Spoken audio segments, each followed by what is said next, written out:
कहानी की शुरुआत होती है एक जू से, जहाँ कुछ शिकारियों ने घुसकर एक शेर का बच्चा चुरा लिया। उस बच्चे को पिंजरे में कैद करके एक हवाई जहाज में ले जाया जा रहा था। इसके बाद हम एक 25 साल की लड़की एल्मा को देखते हैं, जो पियानिस्ट बनना चाहती है। उसे जानवर भी बहुत पसंद थे। एक दिन वो एक आइलैंड पर घूमने जा रही थी। असल में ये आइलैंड उसके दादा का था। उसके दादा ने उसे कई साल पहले गोद लिया था और अब उनकी मौत के बाद ये आइलैंड एल्मा को विरासत में मिला है। आइलैंड पर अंकल जो ने उसका स्वागत किया। वहाँ पर एक बहुत सुंदर सा घर था। उसने फैसला किया कि वो आज की रात इसी आइलैंड पर गुजारेगी। रात के समय अपने दादा की वीडियोस देखकर एल्मा का दिल भर आया। एक वीडियो में उसके दादा ने बताया कि स्नो नाम की एक मादा भेड़िया कुछ साल पहले न जाने कहां से इस आइलैंड पर आ गई थी और समय के साथ उन दोनों में गहरी दोस्ती हो गई। दादा ने एल्मा से कहा कि वो भी स्नो को ढूंढकर उससे दोस्ती कर ले। उस रात शेर के बच्चे वाला प्लेन बेहद खराब मौसम की वजह से उसी आइलैंड पर क्रैश हो गया। क्रैश की आवाज सुनकर एल्मा डर गई और उसने बाहर जाकर देखा, लेकिन वो आइलैंड बहुत बड़ा था तो उसे कुछ नहीं मिला।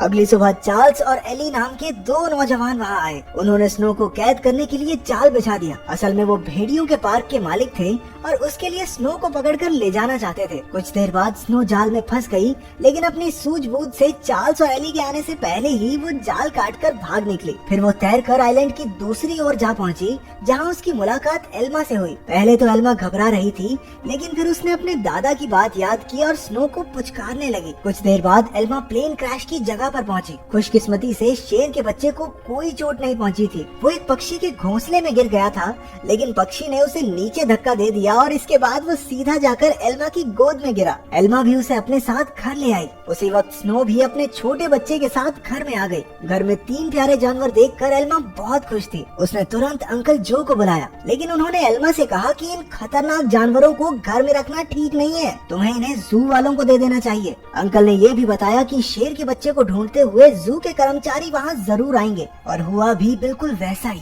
अगले दिन एनिमल कंट्रोल वाले वहाँ पहुँच गए। वो जानती थी कि जू वाले कितने बेरहम होते हैं, इसलिए उसने फैसला किया कि वो उन्हें जानवरों के बारे में कुछ नहीं बताएगी। उसने झूठ कह दिया कि उसने किसी शेर के बच्चे को नहीं देखा। घर लौटकर उसने देखा कि स्नो अपने बच्चे के साथ साथ शेर के बच्चे को भी दूध पिला रही थी। उसे बेहद खुशी हुई, क्योंकि अब स्नो दोनों बच्चों का ख्याल रख रही थी। जैसे जैसे दिन बीतते गए, दोनों बच्चों में दोस्ती बढ़ती रही। एल्मा ने भेड़िए के बच्चे का नाम जैक रखा और शेर के बच्चे का नाम ड्रीमर। उधर अंकल जो को चिंता थी कि ये जंगली जानवर एल्मा को कोई नुकसान न पहुंचा दे, लेकिन इसी तरह कुछ महीने गुजर गए और अब दोनों बच्चे थोड़े बड़े हो चुके थे। एल्मा उन्हें आइलैंड पर घुमाने ले जाती और अपने दादा की मनपसंद जगह पर उनके साथ खेलती भी थी। बदकिस्मती से एक दिन जब एल्मा पियानो के एक ऑडिशन के लिए गई थी, तो पीछे से वो भेड़िए के पार्क वाले आइलैंड पर घुस गए। इस बार वो स्नो को कैद करके अपने साथ ले ही गए। उधर एल्मा का सिलेक्शन भी हो गया और वो बेहद खुश थी, लेकिन जब वो घर लौटी तो उसके होश उड़ गए। उसके घर का सारा सामान बिखरा हुआ था, क्योंकि दोनों बच्चे भूख की वजह से परेशान हो गए थे। एल्मा ने स्नो को ढूंढने के लिए पूरा आइलैंड छान मारा,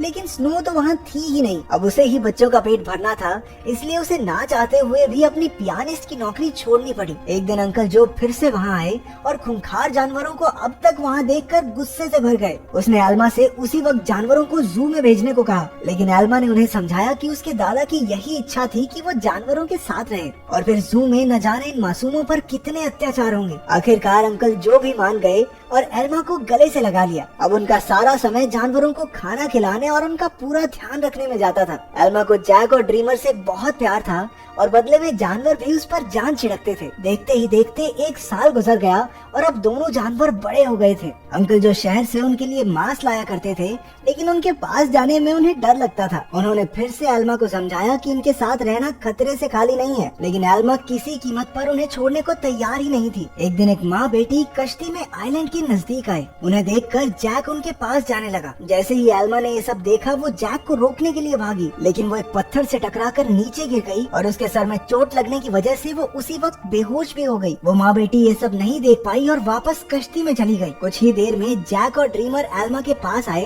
और उसे उठाने की बहुत सी कोशिशें की, लेकिन कोई फायदा नहीं हुआ। वो कई घंटों तक जोर जोर से आवाजें लगाकर मदद के लिए पुकारते रहे, लेकिन कोई नहीं आया। जल्द ही रात हो गई और दोनों जानवर एल्मा से सटकर बैठ गए। उन्होंने पूरी रात जागकर एल्मा को गर्माहट दी। अगली सुबह अंकल जो ने एल्मा को कई बार कॉल की, लेकिन कोई जवाब न मिलने पर वो समझ गए मिले कि कुछ तो गड़बड़ जरूर है। वो तुरंत आइलैंड पर पहुंचे। उन्हें लगा कि जरूर इन जंगली जानवरों ने एल्मा पर हमला कर दिया होगा, इसलिए उन्होंने एनिमल कंट्रोल वालों को कॉल कर दिया। लेकिन जब उन्हें एल्मा बेहोश मिली और जानवरों को उसकी रक्षा करते देखा तो उन्हें अपनी इस हरकत पर बहुत पछतावा हुआ। इसके बाद जब एल्मा को हॉस्पिटल ले जाया गया तो डॉक्टर ने उन्हें बताया कि अगर जैक और ड्रीमर ने उसे गर्माहट न दी होती तो शायद वो आज जिंदा न होती। उधर एनिमल कंट्रोल वालों ने जैक को पकड़कर इलाई और चार्ल्स को सौंप दिया। उन्हें एहसास हो गया कि जैक तो स्नो का ही बच्चा है। वहीं ड्रीमर को एलन नाम के एक आदमी को बेच दिया गया जो एक जू चलाता था। एलन बहुत बेरहम आदमी था जो अक्सर अपने जानवरों को पीटा करता था, लेकिन अपने बाप से बिल्कुल उल्टा उसका बेटा रैफा बहुत नरम दिल का था। जल्द ही उसकी दोस्ती ड्रीमर से हो गई, लेकिन कुछ ही दिनों में बेचारे ड्रीमर को कई नशीली दवाइयां देकर सर्कस में करतब करने के लिए मजबूर किया जाता। ड्रीमर ने अब तक की अपनी जिंदगी मजे से आइलैंड पर गुजारी थी, लेकिन इन बेरहम लोगों ने उस पर काफी बुरा असर डाला, इसलिए राफा अक्सर उसके पास उसे शांत करने जाया करता। उधर हॉस्पिटल में एल्मा ने होश में आते ही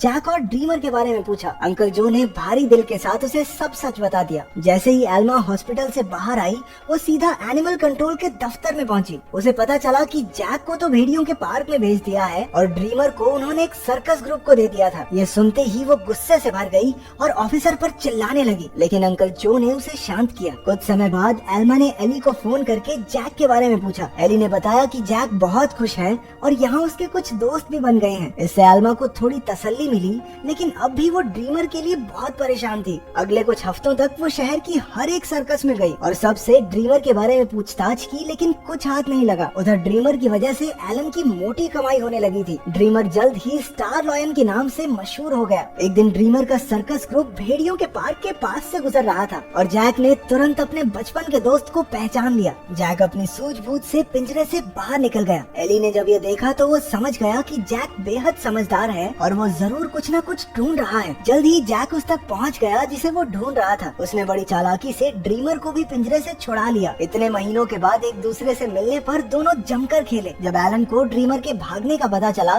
तो उसने गुस्से में बेहोश करने वाली बंदूक निकाल ली। उसके बेटे रैफा ने उसे रोकने की बहुत कोशिश की, लेकिन लालची एलन ने उसकी एक न सुनी। हार कर रैफा भी ड्रीमर को ढूंढने एलन के साथ चल पड़ा। एलन ने एली को भी ड्रीमर के बारे में बताया। अब वो समझ गए थे कि जैक और ड्रीमर दोनों साथ ही हैं। इसी वजह से पूरे शहर में हाई अलर्ट जारी कर दिया गया। उस शाम एली ने एल्मा को सब कुछ बताया और कहा कि एनिमल कंट्रोल वाले दोनों जानवरों के पीछे पड़े हैं। ये सुनकर एल्मा घबरा गई, लेकिन एली ने बताया कि उन्होंने जैक के शरीर में एक ट्रैकर फिट किया था। जैक और ड्रीमर की आखिरी लोकेशन एक जंगल के आसपास थी। अब एल्मा और एली ने मिलकर जानवरों को ढूंढने का फैसला किया। उधर दोनों जानवर शहर में खुलेआम घूम रहे थे, इसलिए पुलिस ने शूट एट साइट के ऑर्डर्स दे दिए। बाद में दोनों जानवर फिर से जंगल में पहुंच गए, जहां एलन और रफा ने उन्हें देख लिया। लालची एलन ने ड्रीमर पर अपनी ट्रैंकुलाइजर गन से हमला कर दिया, लेकिन उसी वक्त जैक बीच में आ गया और अपने दोस्त के बदले खुद गोली का शिकार हो गया। बेचारा जैक तो उसी वक्त बेहोश हो गया, जबकि ड्रीमर को वहाँ से भागने का मौका मिल गया। उसके भाग जाने के बाद रफा ने तुरंत जैक का ट्रैकर हटाकर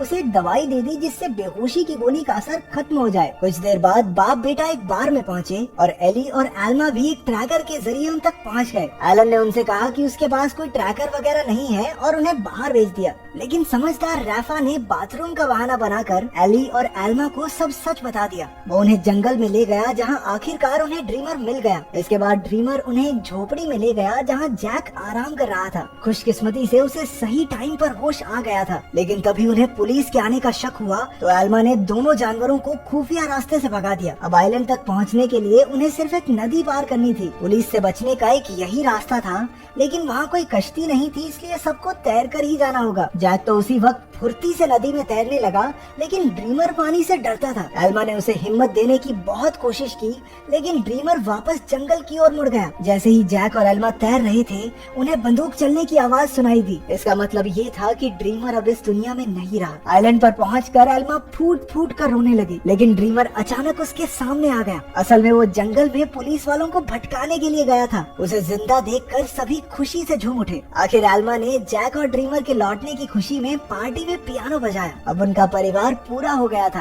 अंत में एल्मा ने सबको अपने प्यारे जानवरों की कहानी बताई, जिससे सभी लोगों के दिल भर आए और वो तीनों खुशी खुशी फिर से एक साथ रहने लगे। बाकी आप बताइए आपको कैसी लगी। मिलते हैं आपसे अगली वीडियो में। ध्यान रखिएगा अपना। Thanks for watching.